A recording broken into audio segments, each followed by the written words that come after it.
ముక్కోటి ఏకాదశి సందర్భంగా కేవలం ఏడుకొండల తిరుపతి మాత్రమే కాదు, హైదరాబాద్ సిటీలో ఉండే వెంకన్న గుళ్ళన్నీ కూడా ఉదయం నుంచి కూడా రద్దీగా ఉన్నాయి. జియాగూడ వెంకటేశ్వర స్వామి గుడి మనం చూస్తే దాదాపు 500 ఏళ్ల పురాతన గుడి ఇది. అండ్ ఇక్కడ చాలా మంది భక్తులకు ఒక సెంటిమెంట్ అనుకోవచ్చు, నమ్మకం.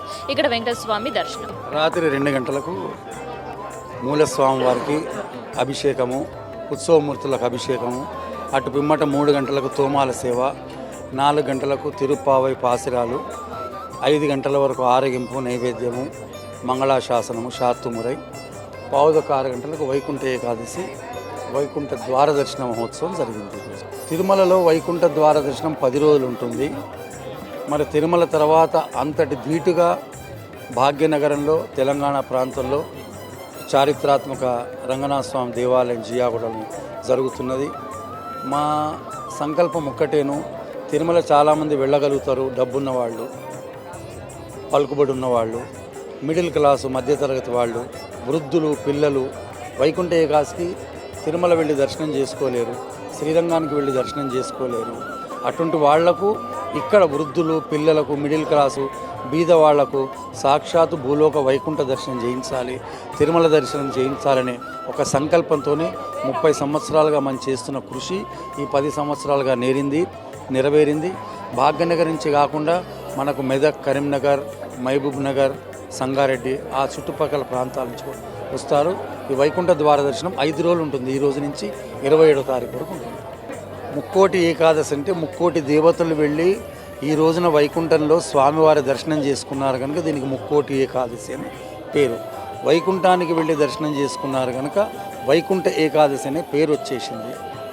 త్రేతాయుగంలో రావణాసురుని యొక్క బాధలు భరించలేక ఋషులు, మునులు, దేవతలు స్వామివారి దగ్గరికి ఈ ఏకాదశి రోజున వెళ్ళి, స్వామి మాకు భూలోకంలో రావణాసురుని బాధలు భరించలేకుండా ఉన్నామంటే నేను రామావతారం ఎత్తి భూలోకానికి వచ్చి స్వామి రావణాసురుని సంహరించి మనందరిని రక్షిస్తానని చెప్పాడు కనుక ఈ ముక్కోటికి ఏకాదశికి అంత పవిత్ర జరిగింది. మరియు ఈ ముక్కోటి ఏకాదశి అంటే పంచేంద్రియాలు 5, జ్ఞానేంద్రియాలు 5, ఒక మనస్సు, మొత్తం 11. ఏకాదశి అన్నా కానీ 11. ఈ 11టిని ఈ రోజున స్వామికి అర్పణ చేసి ఉపవాస దీక్ష తీసుకొని వైష్ణవ దేవాలయంలో ఉన్న రంగనాథ పెరుమాళ్ళు, రాముడు, కృష్ణుడు, వెంకటేశ్వర స్వామి, నారసింహస్వామి, ఏ దేవతలో అయినా కానీ నారాయణుడు ఉన్నాడు కనుక ఆ గుళ్ళోకి వెళ్ళి మనం పూజలు జరిపిస్తే ఇహలోకంలో సకల సుఖాలను అనుభవించి అత్యంత మోక్షానికి కూడా వెళ్ళగలం. ఉపవాస దీక్ష తీసుకునే వాళ్ళు ఇంట్లో కూడా చిన్నగా వైకుంఠంలాగా ఫలాలు, పుష్పాలుతోని అలంకరణ చేసుకొని ప్రొద్దున్నే బ్రహ్మముహూర్తంలో లేచి శుభ్రంగా ఇల్లంతా కడుక్కొని స్నానం చేసి ఒక చోట మంచిగా దేవుణ్ణి స్థాపన చేసి వైకుంఠంలాగా నిర్మించుకొని ఉపవాస దీక్ష తీసుకొని దేవాలయాలకు వెళ్ళి దర్శనం చేసుకొని ఓం నమో నారాయణాయ అనే అష్టాక్షరి మహామంత్రాన్ని మనలో స్మరిస్తూ ఉపవాస దీక్ష తీసుకుంటే వారికి పుణ్యం కలుగుతుంది. చాలా బాగుందండి. ప్రతి ఇయర్ వస్తున్నాము, ఈసారి కూడా వచ్చినాము దేవుని దయతోటి. ప్రతి సంవత్సరం ఇట్లా రావాలని కోరుకుంటున్నామండి. ముక్కోటి ఏకాదశి రోజు వస్తాము, ఖచ్చితంగా వస్తాము. అంటే ఎప్పుడైతే ఈ వాట్సాప్లో వైరల్ అయిపోయిందో, ఈ యూట్యూబ్లో వైరల్ అయిపోయిందో అప్పటి నుంచి చాలా మందికి తెలిసి వచ్చింది. దానిముందు మాకు అంత తెలియదు. ఇంటి దగ్గర టెంపుల్ దగ్గర వెళ్తూ ఉంటాయి మీ వెంకటేశ్వర స్వామిది.